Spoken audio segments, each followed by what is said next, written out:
Kelly Ortberg, the new Boeing chief executive, is seen by many as Boeing's last hope to save a giant on the brink of decline. He arrives at a time when the company is suffering a humiliating setback and a huge loss in its space ambitions, with the Starliner program failing to complete its most important test flight. This left him with a life-or-death question. Should the Starliner program be canceled to save a dying Boeing, especially when NASA doesn't want it to happen? Find out everything in today's Techmap episode.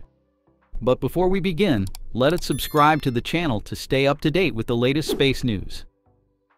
It's no coincidence that Boeing engineers lobbied NASA to allow a crewed Starliner return, even though they had yet to find the root cause of the spacecraft's propulsion system failure. Clearly, it is so humiliating for the giant aerospace company when its vehicle has to rely on its upstart rival to carry astronauts home. However, the issue is not just a matter of reputation, but also a balance between national duty and strained cash reserves. Should or shouldn't continue to pour money into the Starliner's project. While the aerospace community is calling for the abolition of this wasteful program, for Boeing's newly appointed CEO, Kelly Ortberg, things don't seem so simple. Should keep Starliner alive? Before Ortberg joined Boeing, executives had vowed to honor the company's contract to ferry astronauts to the International Space Station for NASA. This accommodates NASA's purpose in the Commercial Crew Program, meaning having two vehicles to ensure redundancy in the urgent case. Currently, SpaceX Dragon is the only safe and reliable vehicle to ferry astronauts to space, other than U.S. rivals Russia and China. This partly explains why NASA has gone to great lengths to help Boeing get here, regardless of delays the vehicle has encountered. Take, for example, Starliner's first crewed test flight, which has been delayed for 7 years. It should have been canceled until the persistent issues of the hardware and software were fixed. But NASA cut corners in the procedure by downplaying the helium leak, which was found just hours before launch, and then allowing the spacecraft to launch. NASA's determination to keep the program is also proven through Bill Nelson's high confidence. 100% sure Starliner would fly astronauts again. Yet officials said the propulsion system had a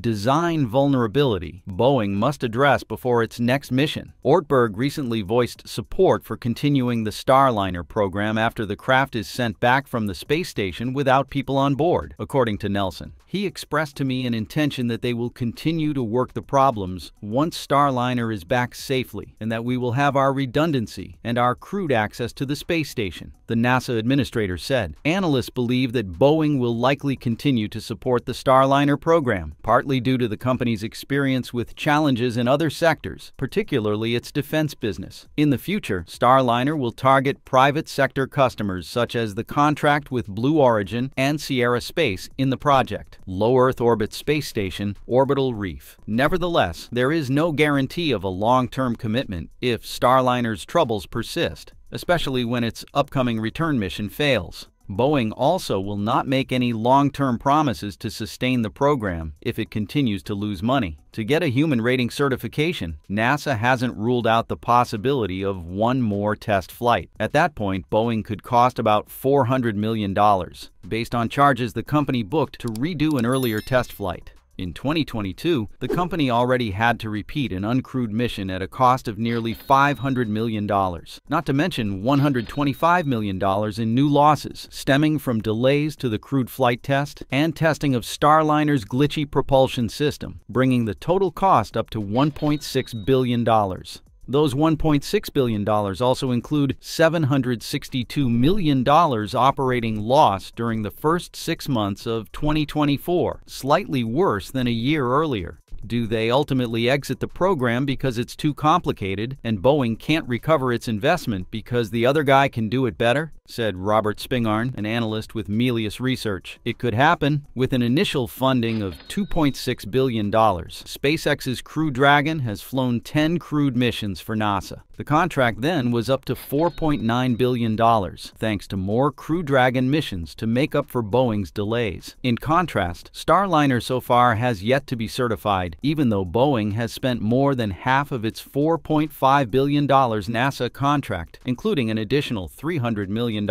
More notably, NASA has committed $5.1 billion to Boeing for the Starliner program, and the agency has already paid out most of that funding. That means most of the contract money went into Boeing's pockets without any good results. While the Boeing Starliner is still authorized to fly future operational missions to the ISS, it remains unclear when and for how long those missions will take place. To make that possible, first and foremost, NASA must trigger a more formal independent investigation to classify the situation with the Starliner crew flight test as a mishap or a loss of mission. Such a determination might trigger longer delays in Starliner's next flight, leading to more losses. NASA and Boeing must also manage to detect problems within the propulsion system, which they spent the last 2 months testing with no satisfactory answer. Things could be more complicated, as the controlled jets, which are located on the Starliner service module, will jettison from the crew section of the spacecraft before re-entry, and then will burn up over the Pacific Ocean. Engineers won't have any chance to get access to the suspect hardware. Bear in mind that the matter of RCS thruster is deemed to be the most persistent problem that the company has to face so far. 2 years ago, they tried to introduce a software fix in the propulsion system, after the system stopped working as Starliner approached the space station on the OFT-2 mission. Unfortunately, that didn't work because the problem lay elsewhere, as engineers discovered during in-orbit testing this summer.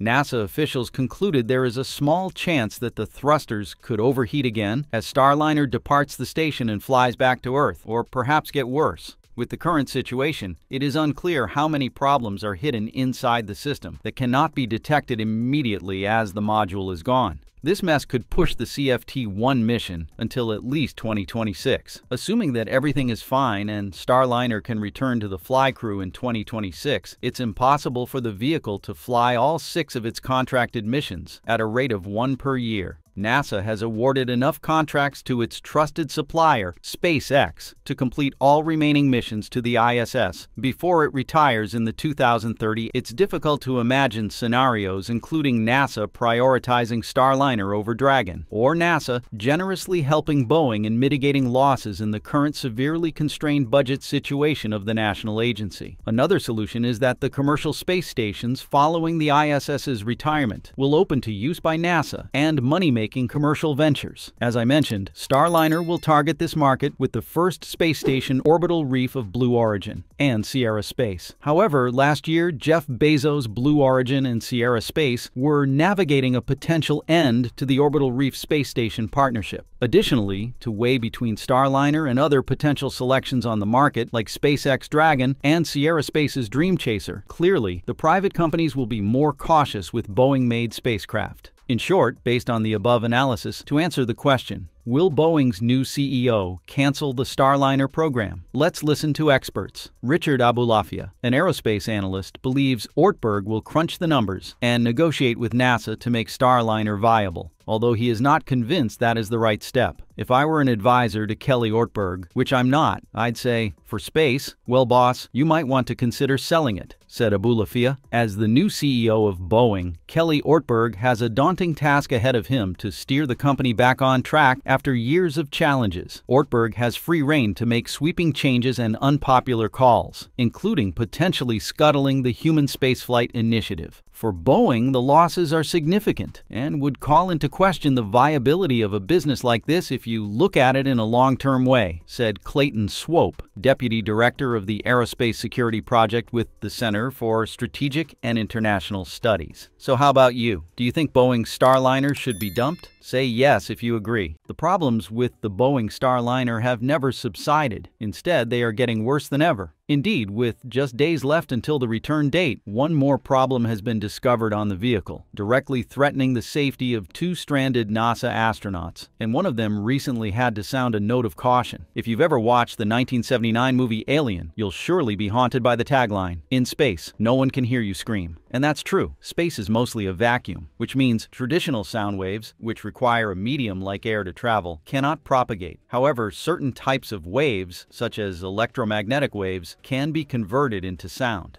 NASA utilizes this principle to record sounds from space by capturing radio waves and plasma waves emitted by celestial bodies, which are then transformed into audible soundtracks for analysis and public interest. On October 28, 2020, while Halloween was coming, NASA released some new space audio to set the mood and remind us that we may not be alone in the universe.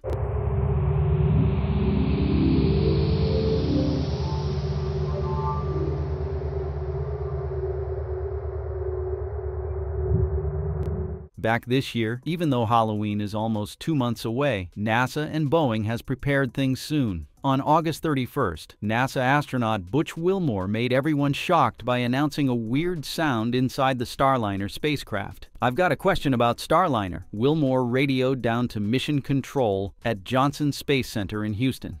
There's a strange noise coming through the speaker, and I didn't know if you could connect into the Starliner and let me keep mic and let you hear it. I don't know what's making it, but I don't know if it's something that maybe is connected between here and there, making that happen.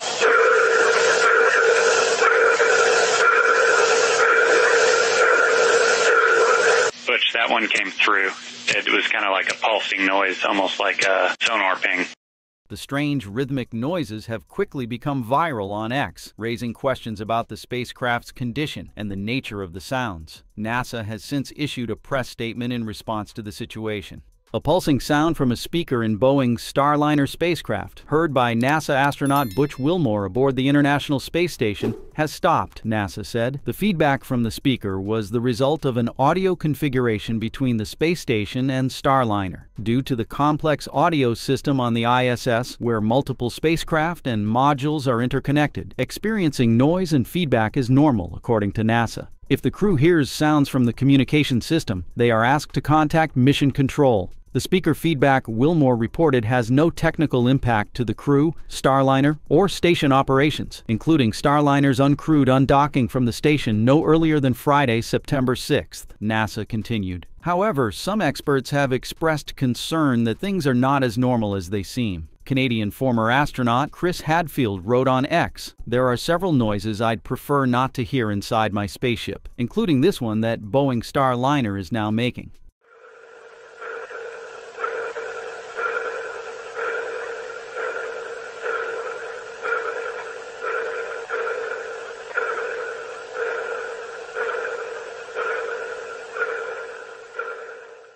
In addition, Tom Mueller, one of SpaceX's first employees, and the man behind the success of the Merlin rocket engine, shared sounds like bang-bang pressing of propellant tanks. Those concerns come from the context that both Boeing and NASA have struggled with serious troubles on the Starliner spacecraft, including substantial helium leaks in flight and failing thrusters. In particular, engineers have yet to fix the Starliner thruster problem. Not to mention, we don't know if there are any other problems inside the spacecraft. The uncertainty about the flyability of Starliner has forced NASA's decision-makers to order a rescue mission on SpaceX's Dragon to bring Wilmore and Williams home instead of Boeing's vehicle. Starliner is now due to fly back autonomously to Earth on Friday, September 6th. Wilmore and Williams will return to Earth next February, flying aboard a Crew Dragon spacecraft scheduled to launch with just 2 astronauts later this month. Through the above matter, we can see clearly that holding Starliner long in space is such a terrible idea. As the vehicle continues to degrade, the threat to the entire ISS and all astronauts on board will increase. The vehicle will return to Earth on Friday. Hopefully, its undocking procedure will last smoothly. The oddity on Starliner also caught Elon Musk's eyes. He replied to the tweet of Chris Hadfield and Eric Berger involving the matter by Mark and Icon. Like many others, the saga surrounding the Boeing Starliner is also a favorite topic for the SpaceX CEO to discuss on X.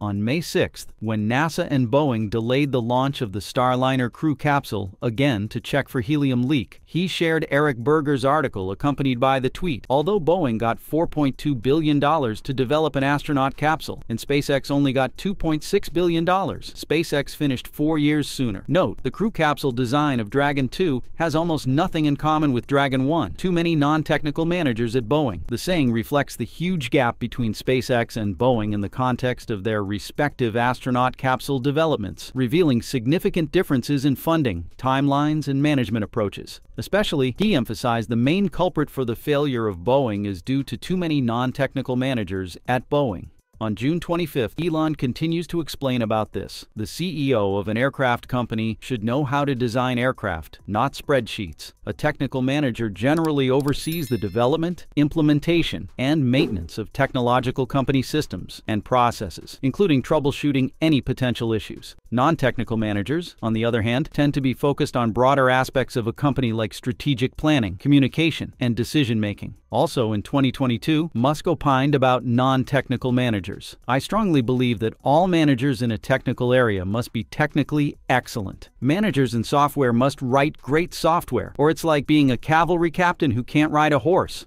Of course, Boeing's current woes are not just due to the company, but also partly due to the complicity of regulators. To make it clear, on August 11th, an X account named Tony Carvalho made an interesting hypothesis. If the companies involved were in the reverse positions, SpaceX in trouble with Boeing coming to the rescue, this would be the leading news story every day. Elon quickly replied, "True," as a way of showing his agreement. The topic mentions the unfairness and bias that NASA has spent for its favorite contractor. As you can see, despite of the persistent failures of the Starliner's project, the U.S. Space Agency has still protected Boeing. The cover-up and tolerance of the agency affect the whole IASS. If it were SpaceX, NASA would have been transparent from the start, and they and SpaceX would have quickly come up with a solution, thus reducing the damage significantly. Elon became increasingly critical of NASA's mismanagement in subsequent tweets. On August 25th, he wrote, "Hardly anyone knows that there was a massive effort to block SpaceX from providing astronaut transport for NASA."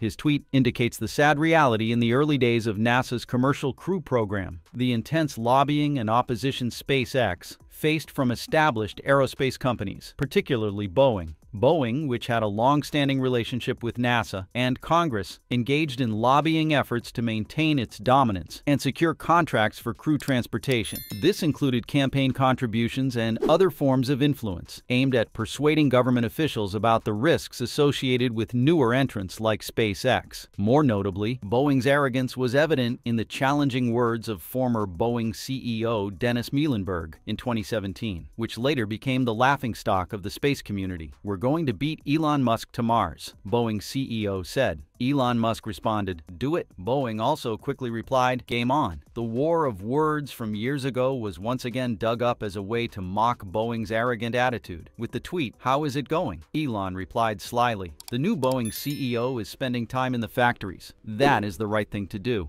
Boeing's humiliating failure in the space industry has led Elon Musk to the conclusion about the upcoming path of this giant company. Just as the car companies did not dominate the medium of air, they tried, the aircraft companies will not dominate the medium of space. Musk argues that just as car companies struggle to dominate air travel, aircraft manufacturers will face difficulties establishing a strong foothold in the space industry. As you know, the rocket industry is inherently risky and requires constant innovation, which costs you a lot of money, time, and effort. Clearly, if Boeing continues to pursue its old ways of doing cut corner and prioritize profits, it will never succeed. Boeing's cold-blooded nature was on display more than ever during the Starliner crew test flight. Perhaps NASA ultimately realizes this. It explains why they chose SpaceX to rescue the astronaut duo. Two NASA astronauts, Sunita Williams and Butch Wilmore, who traveled to the International Space Station in an 8-day mission, now end up staying there for over 8 months because of problems with the Boeing Starliner spacecraft. To add insult to injury, NASA announced that the crew will return on Boeing's rival SpaceX in February 2025. This further cemented in the public mind that Starliner had indeed failed a crucial mission that, if successful, would have certified the Boeing-built spacecraft as capable of carrying humans. By contrast, if fails, Boeing will likely conduct one more crewed test flight that could cost the company additional $400 million.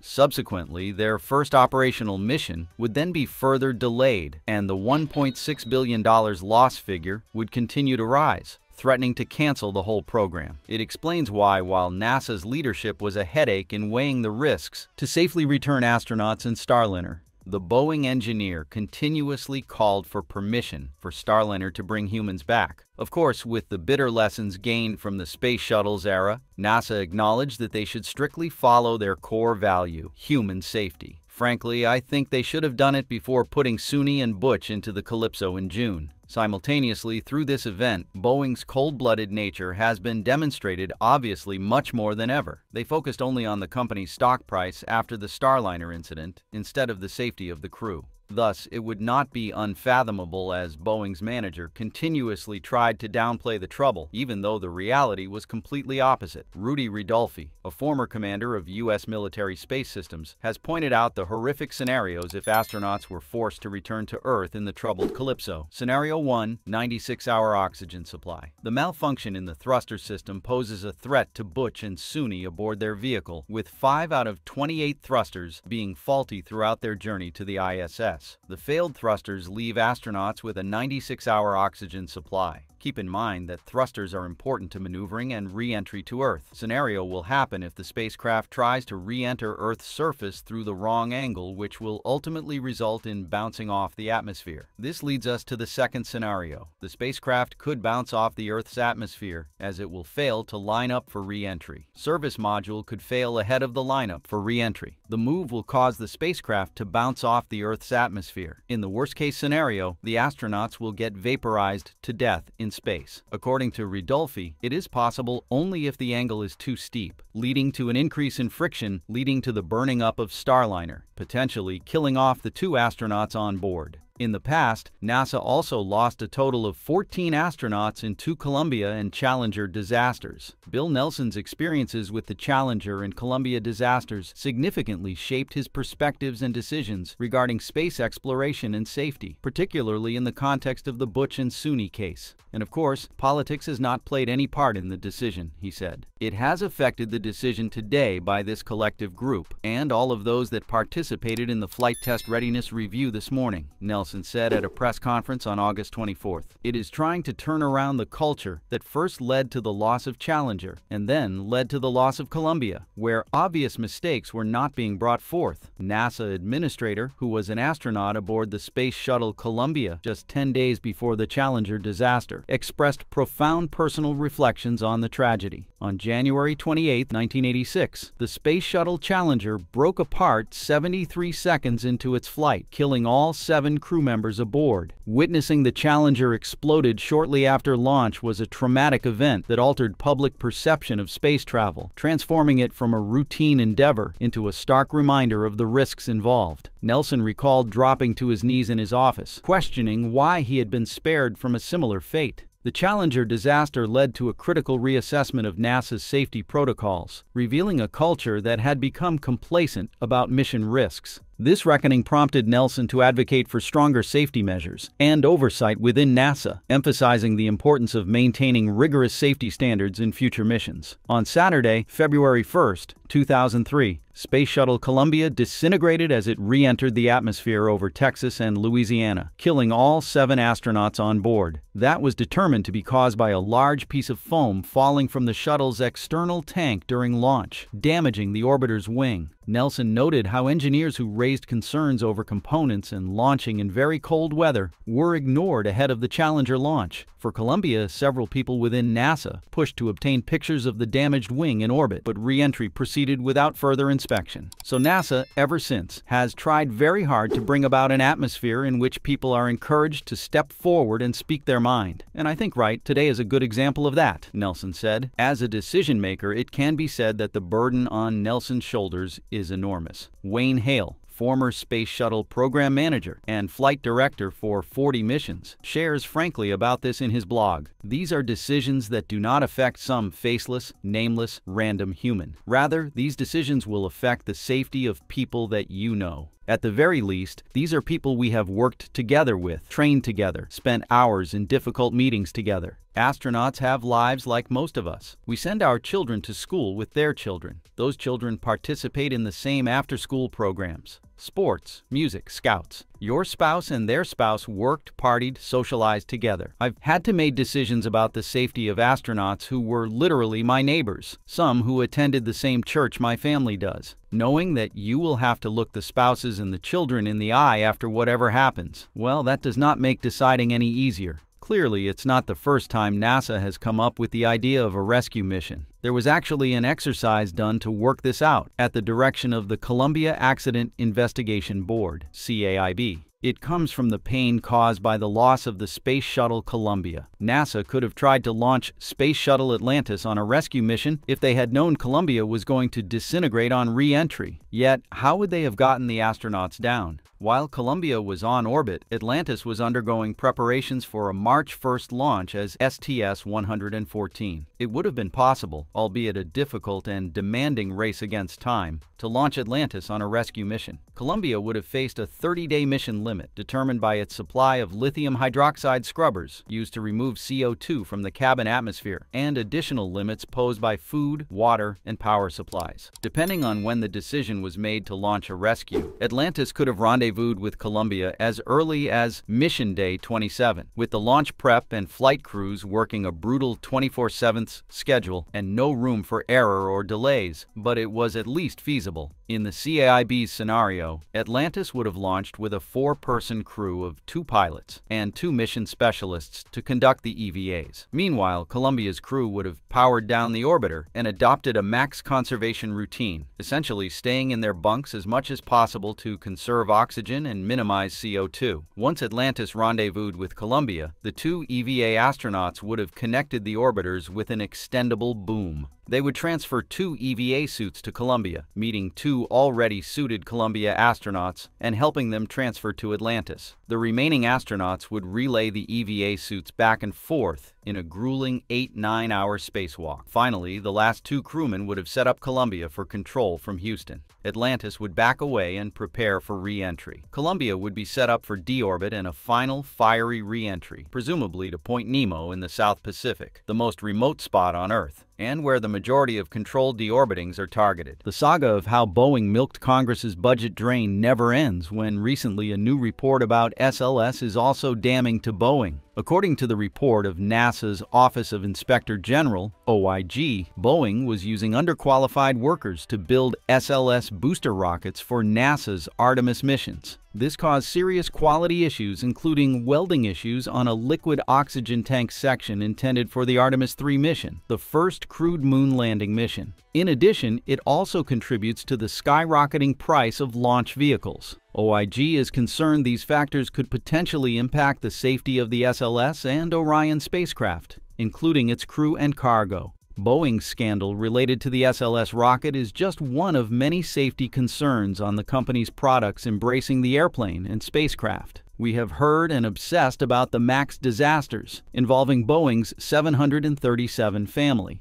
We are also praying for Butch and Suni, 2 NASA astronauts stuck on the ISS due to Starliner's glitches under its first crew test flight. Of course, we shouldn't wait until Artemis 2 and 3 experience mid-flight failures to fight for the lives of the ill-fated astronauts aboard. Artemis 2, scheduled for September 2025, is the first crewed mission on NASA's path to establishing a long-term presence on the Moon for science and exploration through Artemis. The 10-day flight will test NASA's foundational human deep space exploration capabilities, the SLS rocket, Orion spacecraft, for the first time with astronauts. Now, the SLS Artemis 2 booster arrived at NASA Kennedy to be prepared for weighing and stacking. Artemis 3, scheduled for September 2026, will build on the crewed Artemis 2 flight test. The first crewed moon landing mission also operates with the support of an SLS rocket. If OIG's report is accurate, I suggest NASA should switch from its dangerous space launch system to SpaceX's Falcon Heavy to launch NASA's Orion to the Moon. There are 3 possibilities for this scenario. First, Falcon Heavy could be used for Orion test flights as fast as lunar re-entry speeds. Using Falcon Heavy for Orion test flights could enable rapid testing of systems under conditions that mimic lunar re-entry speeds, which is critical for ensuring the spacecraft's heat shield and systems perform reliably during actual missions. Second, it is for LEO Orion missions, including manned test flights and ISS access. Orion is around 26 tons, and Falcon Heavy is designed to carry payloads ranging from 20 to 50 tons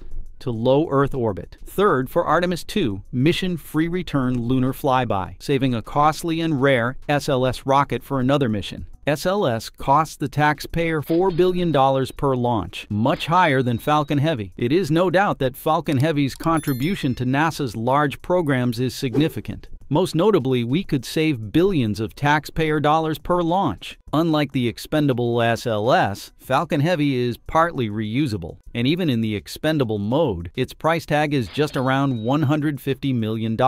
Additionally, given that the SLS has been so slow and so mismanaged, NASA could not get access to the problem with the new Orion heat shield earlier. The significant delays and quality control issues with SLS development likely slowed down the overall pace of testing for Orion and other Artemis program components. If NASA selected Falcon Heavy from the beginning, Orion may have been able to undergo critical heat shield tests earlier, potentially revealing issues sooner. Thanks to that, NASA may no longer have the headache of Orion's heat shield problem like it does now. NASA's Orion spacecraft has faced serious heat shield issues after the uncrewed Artemis 1 mission launched in late 2022. More than 100 locations were found on the heat shield where material chipped away unexpectedly during the Artemis 1 re-entry. The difficulty in investigating the root cause of the problem has threatened the Artemis 2 timeline. For that reason, selecting Falcon Heavy as the alternative option is the perfect option. This also was supported by NASA Administrator Jim Bridenstine before the Senate Commerce, or Science and Transportation Committee 5 years ago. Space Launch System is struggling to meet its deadline, he said. I think we should launch around the moon in June of 2020, and I think it can be done. We need to consider as an agency all options to accomplish that objective. Some of those options would include launching the Orion crew capsule and European service module on a commercial rocket. At that time, Orion and SLS were a decade in the making, and in that same span of time, SpaceX turned the commercial launch industry on its head with its cheaper, reusable rockets and the successful demonstration of Falcon Heavy. This put a lot of pressure on NASA as the Orion launch deadline was approaching, and the agency's head raised the possibility of not waiting for the SLS to catch up. However, then NASA returned the focus to getting SLS, which was expected to become the most powerful rocket in existence, up and running.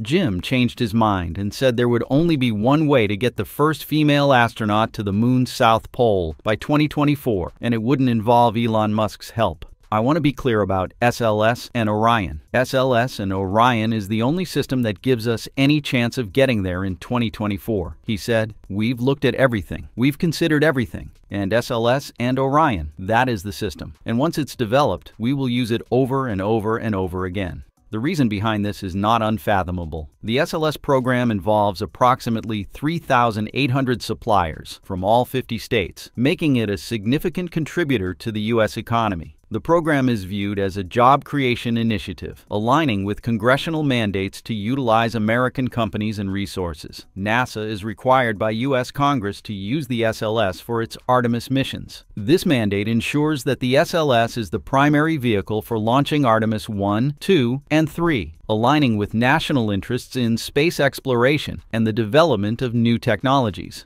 According to Eric Berger, after Jim Bridenstine proposed this idea during a congressional hearing, he got called to Senator Richard Shelby's office. Shelby bluntly told him to shut off, and that if Artemis crews did not launch on SLS, there would be no funding for Artemis. Another reason is that Congress has not yet authorized the Falcon Heavy to be human-rated, and it is unclear whether there is any connection between this and the above story. The decision to not human-rate Falcon Heavy may involve congressional oversight and funding allocations. Congress has mandated specific requirements for NASA's crewed spaceflight initiatives, and any changes to the launch vehicles used for these missions must align with those directives. Consequently, although Falcon Heavy was designed with human rating capabilities in mind, SpaceX has not pursued the necessary certification for crewed flights on this rocket. Instead, SpaceX has concentrated on human rating the Falcon 9 rocket, which is used to transport astronauts to the International Space Station via the Crew Dragon spacecraft. The Falcon 9 has successfully completed several crewed missions under NASA's Commercial Crew Program.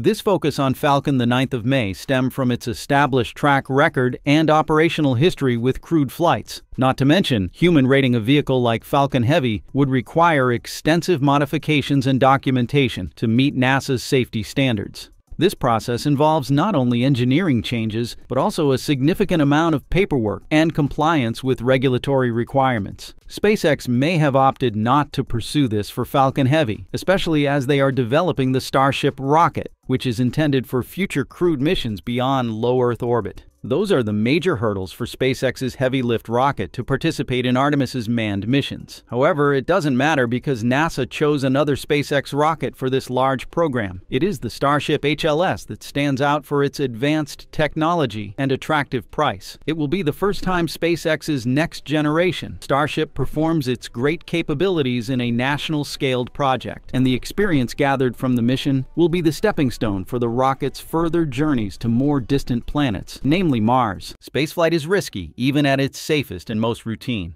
This quote holds true for any rocket manufacturer, including a top aerospace company like SpaceX. However, the difference between winners and losers is that while losers always avoid failure, winners always accept risks and even skepticism to accelerate their learning process. And SpaceX is indeed such a winner. Through the recent failed landing of SpaceX's Falcon 9 rocket, we can clearly see how great SpaceX's learning wheel is, which has brought the company to the top. SpaceX's Falcon 9 booster, B-1062, should have been over the record of the 23rd launch if an anomaly on Wednesday didn't happen. On Wednesday, SpaceX plans to do back-to-back launches of Starlink internet satellites, one from Florida and the other from California. But the second flight was called off after the first stage used in the Florida launch toppled into the Atlantic Ocean and broke apart while attempting to land on a SpaceX drone ship stationed several hundred miles northeast of Cape Canaveral. The first stage landing appeared normal until the moment of touchdown, when more flames than usual were visible around the base of the rocket as it neared the deck. A landing leg immediately collapsed on touchdown, and the booster, obscured by fire and smoke, tipped over the side of the landing barge into the Atlantic. After a successful ascent, Falcon 9's first stage booster tipped over following touchdown on the A shortfall of Gravitas drone ship. Teams are assessing the booster's flight data and status.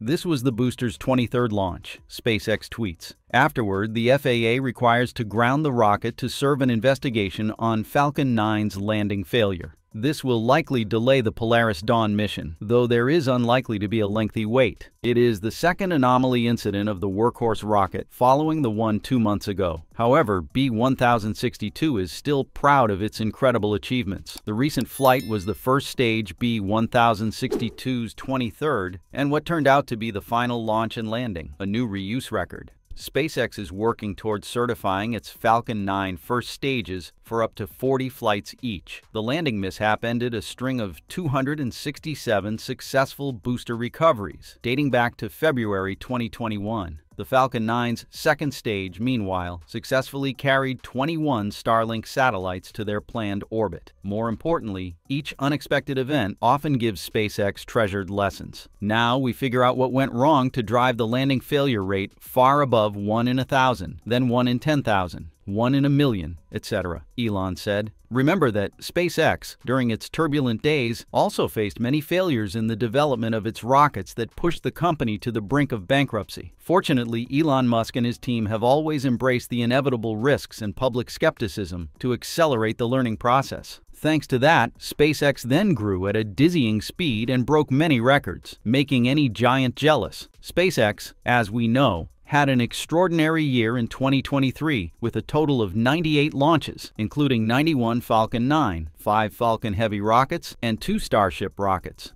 This record topped its previous annual record of 61 orbital launches in 2022. Not to mention, the number of launches in 2022 is nearly double that of 2021, with 33 launches, showing the titanic growth of SpaceX's rocket operation in recent years. John Edwards, SpaceX Vice President of Falcon Launch Vehicles, wrote on X that Musk suggested a goal of 100 launches as a thought experiment. I remember when Elon Musk first threw out a goal of 100 launches as a thought experiment, intended to unlock our thinking as to how we might accelerate Falcon across all levels of production and launch. Only a few years later, and here we are. I'm so incredibly proud to work with the best team on Earth, and so excited to see what we achieve next year. He also shared about the 2024 goal. SpaceX officials have said the company aims to launch as many as 144 Falcon missions in 2024, as it continues to deploy satellites for the Starlink system that drives a major portion of its $180 billion valuation. Keep in mind that those 144 launches just include the launches of Falcon 9 and Falcon Heavy, not not to mention Starship's test flights. So how does SpaceX plan to hit its goal? Kiko Donchev, SpaceX's vice president of launch, has become a good voice for the company for those wanting to follow SpaceX's insane launch rates. Donchev said in a X post, "We are aiming for 144 launches in 2024, 12 per month. The launch system, pads, recovery, flight hardware, needs to be capable of 13 per month so we can play catch-up when planned maintenance. Debacles and weather inevitably slow us down."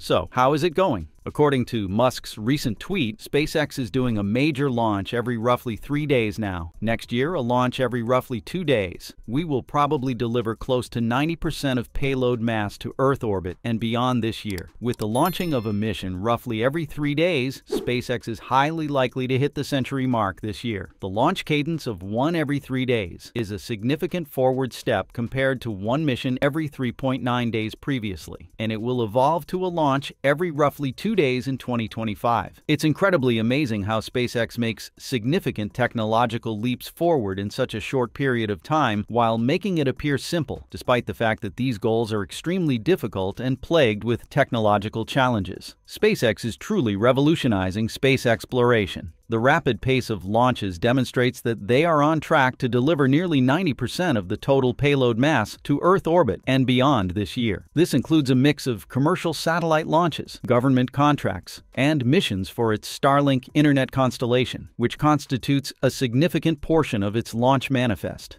The goal of 90% of all Earth payload to orbit later this year was also mentioned in Elon's May tweet. SpaceX might exceed 90% of all Earth payload to orbit later this year. Once Starship is launching at high rate, probably more than 99%. Has to be, or we can't build a city on Mars or base on Moon. We file almost no patents, so nothing stopping competition from copying us. Through the tweet, he mentioned the more ambitious goal of more than 99% of delivering the payload to orbit once Starship launches at the high rate. SpaceX's incredible achievement is shocking for any long-standing space company that boasts a history spanning hundreds of years. In particular, it is NASA with its giant orange rocket SLS, which costs more than $4 billion per launch and will only launch once in 2022, even though its development began in 2011. SLS is slightly complicated in that it is expected to come in various combinations. Its first variation, Block 1, will stand 322 feet tall and weigh 5.75 million pounds. When it launches, Block 1 will produce 8.8 million pounds of thrust, which is 15% more than Saturn V produced. It will be able to send more than 27 metric tons or 59,500 pounds into orbits beyond the Moon. In its Block 2 configuration, SLS will produce 9.5 million pounds of thrust and will be able to lift more than 46 metric tons or 101,400 pounds to deep space. Starship is set to be taller than SLS, standing at 400 feet with its cargo and booster stage combined, according to SpaceX. Its Super Heavy booster stage will be able to provide 17 million pounds of thrust. Orbital capacity figures publicly available on the NASA and SpaceX websites aren't directly comparable. For example, NASA says SLS will be able to launch 46 metric tons to deep space, while SpaceX says Starship will be able to launch more than 100 metric tons into low Earth orbit. This is complicated by the fact that SLS is intended to go straight to its destination, while there are plans for Starship to reach Earth orbit, refuel via another Starship, and then continue its journey, which would boost its range and payload capability. However, an important aspect, the SLS is not a reusable system. The Starship, on the other hand, aims to be SpaceX's first fully reusable rocket. The Falcon 9 and Falcon Heavy are partly reusable. The capabilities of Starship and SLS may be comparable, but the pace of their progress is starkly different. SLS funding started in 2011, 3 years before SpaceX broke ground for its spaceport at Boca Chica Beach. The debut SLS flight occurred in November 2022, a 25-day-long mission that sent an uncrewed Orion capsule to lunar orbit and back. With the 5th Starship launch scheduled in September, SpaceX's effort has left NASA behind in the dust. After the failed landing of the Falcon 9 booster, B-1062 on the dawn of August 28th, at noon on August 30th,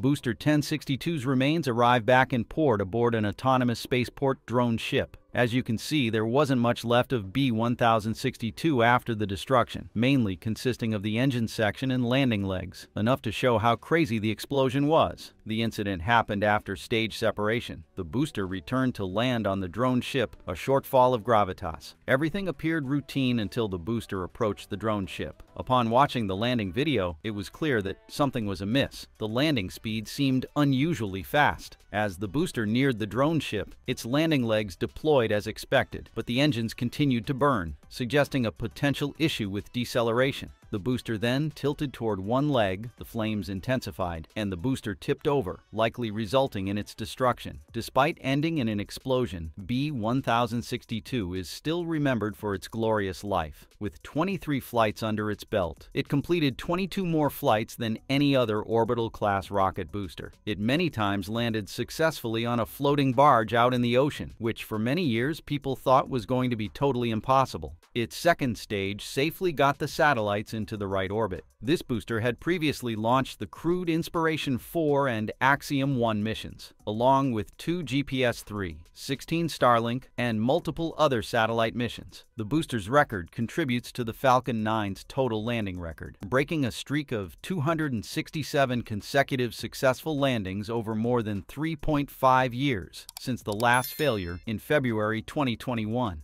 This incident is especially notable because SpaceX has set a high bar for reliability, with each successful landing showcasing the company's engineering prowess. Although the anomaly didn't affect public safety, the FAA still decided to hold the Falcon 9 rocket ground and quickly launched an investigation. According to the agency, SpaceX has to conduct any corrective actions and meet all other licensing requirements to fly again. This is a concern for SpaceX and the public, as a multi-week investigation would significantly disrupt SpaceX's future flights, especially the Polaris Dawn mission, the first private spacewalk. Additionally, the failure landing doesn't impact the mission's primary goal of deploying satellites, and the focus on reusability is where SpaceX has set itself apart. Keep in mind that every other launch company puts every one of their boosters in the water every flight. SpaceX has avoided further pollution of the ocean system by recovering their boosters hundreds of times. Last month, SpaceX's rocket experienced a 2-week grounding due to trouble in mid-July, when one of its upper stages encountered a leak of liquid oxygen. Of course, it did not pose a threat to other satellites in orbit or to public safety. This time, to ramp up the progress, SpaceX proposed a request to return to flight on August 29th and guaranteed that they met all license requirements.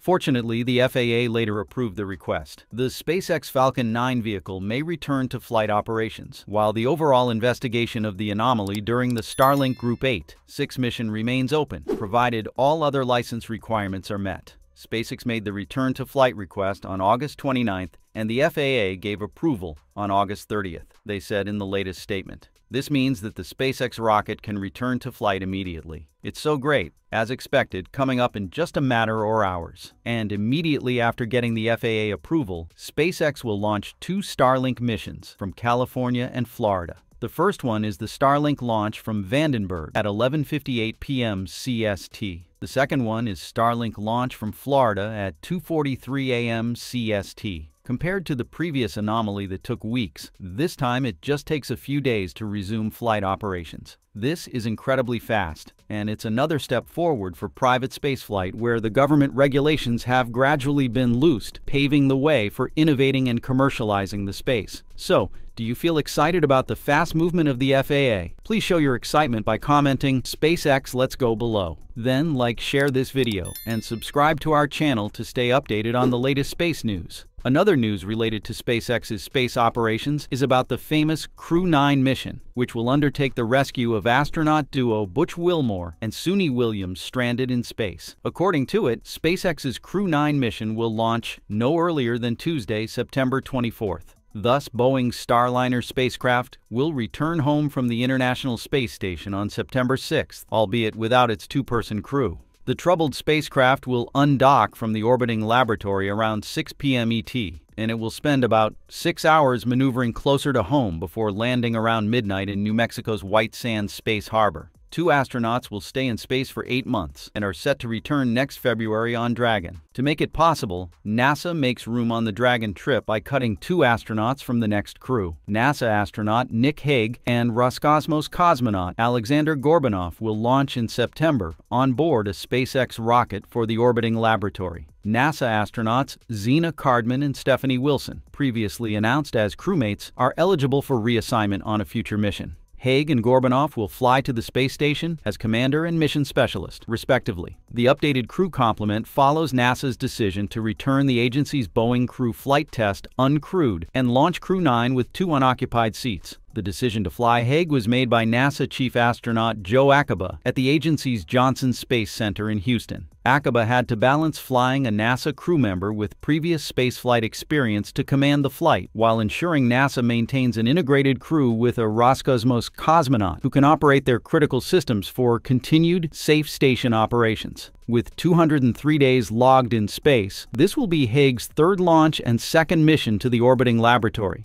During his first launch in October 2018, Hague and his crewmate, Roscosmos Alexeyevchinin, experienced a rocket booster failure, resulting in an in-flight post-launch abort, ballistic re-entry, and safe landing in their Soyuz MS-10 spacecraft. 5 months later, Hague launched aboard Soyuz MS-12 and served as a flight engineer aboard the space station during expeditions 59 and 60. Hague conducted 3 spacewalks to upgrade space station power systems and install a docking adapter for commercial spacecraft. An active duty colonel in the U.S. Space Force, Hague completed a developmental rotation at the Defense Department and served as the Space Force's Director of Test and Evaluation from 2020 to 2022. In August 2022, Hague resumed duties at NASA, working on the Boeing Starliner program until this flight assignment. This will be Gorbanov's first trip to space and the station. Born in Zheleznogorsk, Kursk region, Russia, he studied engineering with qualifications in spacecraft and upper stages from the Moscow Aviation Institute.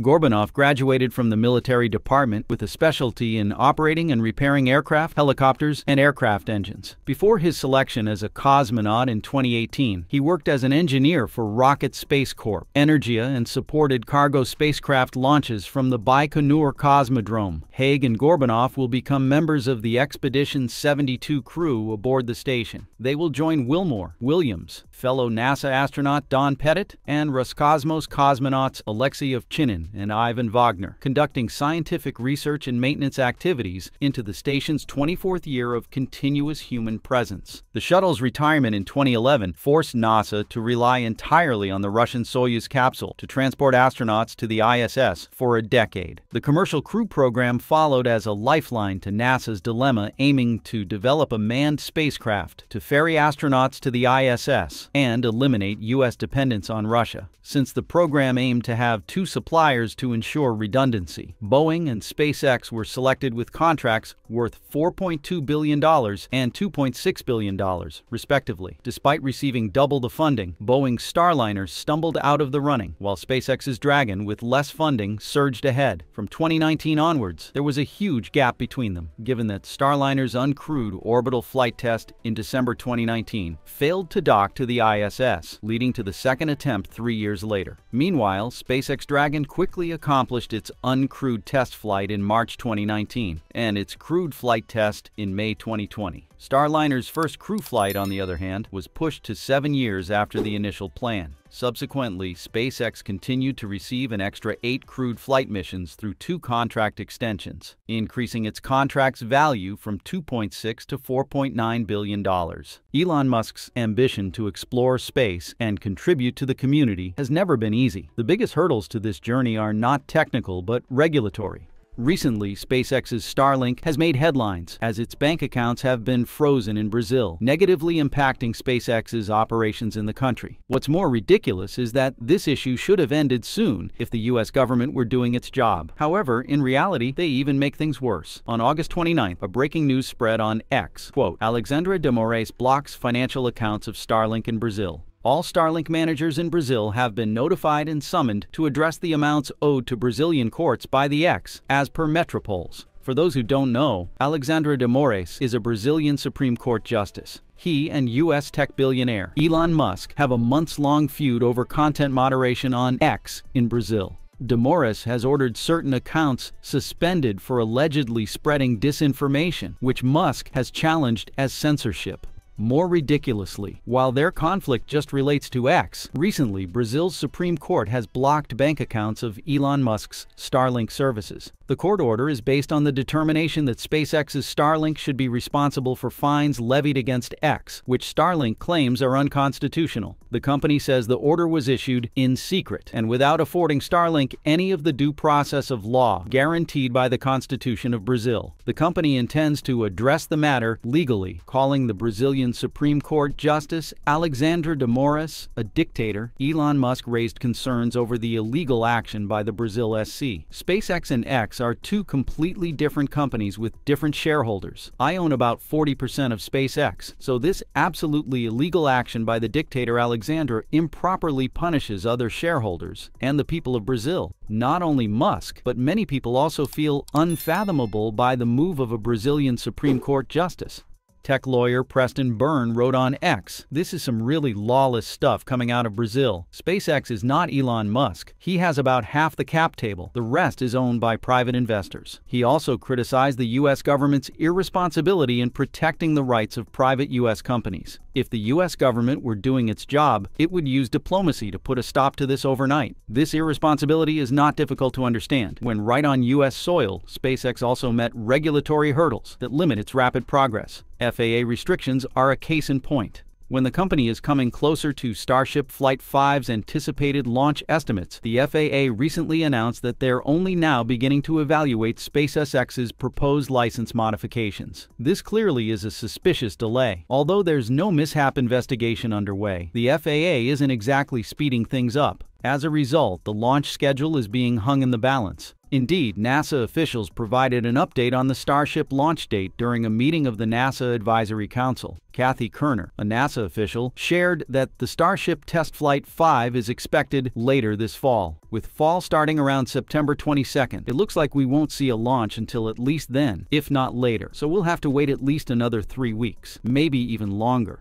To add to the pile of difficulties, the FAA recently expressed its concern that SpaceX may have violated the Clean Water Act at its Boca Chica launch site. The statement regards SpaceX's proposal to increase Starship launches and landings from Starbase in southern Texas. Subsequently, the FAA further delays SpaceX's plans for Starship launches. On July 29th, the FAA released a draft environmental assessment for SpaceX's Starship program. However, they said that on August 9th, they became aware of allegations related to SpaceX's violation of the Clean Water Act at the Boca Chica launch site. There is some speculation that this refers to CNBC's report criticizing SpaceX for violating regulations regarding water use and discharge during Starship testing and launch processes. Notably, this story is written by Laura Kolodny, an author infamous for attack articles aimed at Musk and his companies. CNBC reported that SpaceX has been discharging polluted water into the surrounding area without the necessary permits from the Texas Commission on Environmental Quality, TCEQ, or the Environmental Protection Agency, EPA. The report also noted that the wastewater contained high levels of pollutants, including mercury, which could be harmful to both humans and wildlife. SpaceX spoke up to correct the news, saying CNBC's story on Starship's launch operations in South Texas is factually inaccurate. Nevertheless, SpaceX's movement cannot be able to decrease the FAA's doubt. As a result, the FAA postponed public meetings scheduled for mid-August and announced plans to issue a revised draft EA, further delaying SpaceX's plans for Starship launches. To be honest, environmental regulations are often a favorite reason for the effort against SpaceX. The environmental regulations are quite cumbersome, acting as a barrier that could disrupt the launch frequency of most rocket companies.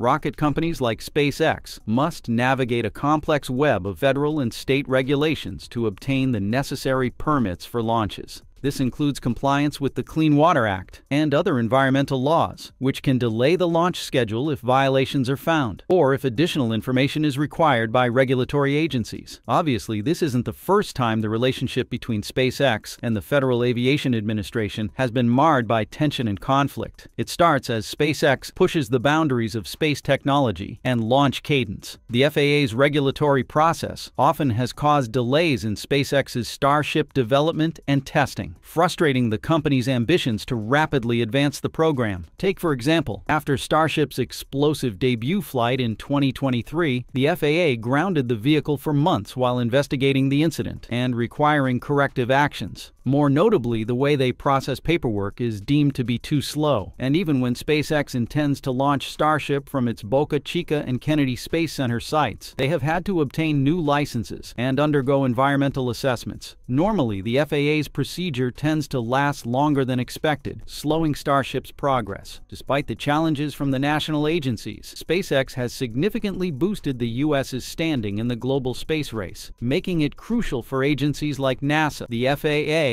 and environmental groups to balance necessary protections with the need to advance technological progress. With the conclusion of updates on Starship, let's turn our attention to Polaris Dawn. The 4 astronauts of SpaceX's private Polaris Dawn mission that will perform the first commercial spacewalk are taking delays to their launch in stride. The mission was initially slated to launch on August 27th, but was delayed to August 28th due to technical issues. Polaris Dawn was then postponed 2 more days, to no earlier than Friday, August 30th, due to splashdown weather concerns for the end of the mission. Now the launch depends upon the completion of a mishap investigation required by the Federal Aviation Administration, which has grounded the Falcon 9 rocket after a failed booster landing attempt at sea, following a SpaceX Starlink launch on early August 28th. Even assuming the Federal Aviation Administration quickly completes its investigation into the SpaceX Falcon 9 booster mishap and clears SpaceX to resume launches, there will be one more thing that needs to go right before the much-anticipated Polaris Dawn mission can launch: the weather. The primary factor driving the launch timing for Polaris Dawn is the splashdown weather within Dragon's limits. Mission Commander Jared Isaacman posted Thursday on X. Unlike an ISS mission, we don't have the option to delay long on orbit, so we must ensure the forecast is as favorable as possible before we launch. And the weather forecast is not looking great, so why weather impact Polaris Dawn's launch but not the Starlink? Polaris Dawn, which will see the first spacewalk done by civilian astronauts, is not your typical space mission. Unlike the NASA and Axiom crews, which also ride to space in SpaceX Dragon spacecrafts, the Polaris Dawn mission is not docking with the International Space Station. Instead, the Polaris Dawn crew will be orbiting Earth, so there's no safe harbor. Therefore, the crew is entirely dependent on all the supplies brought with them. The mission is only set to last approximately 5 days, and with limited supplies on board, the crew must be ready to land within a certain time frame. The weather that caused the concern was in the Dragon splashdown area, which is stated to be off the coast of Florida. Unfavorable weather conditions at the return site could impact the safety of the SpaceX recovery crew and the returning Polaris Dawn crew. Starlink missions, of course, are focused on depositing the satellites in orbit. There's no crew to return, and that just about wraps it up for today's episode.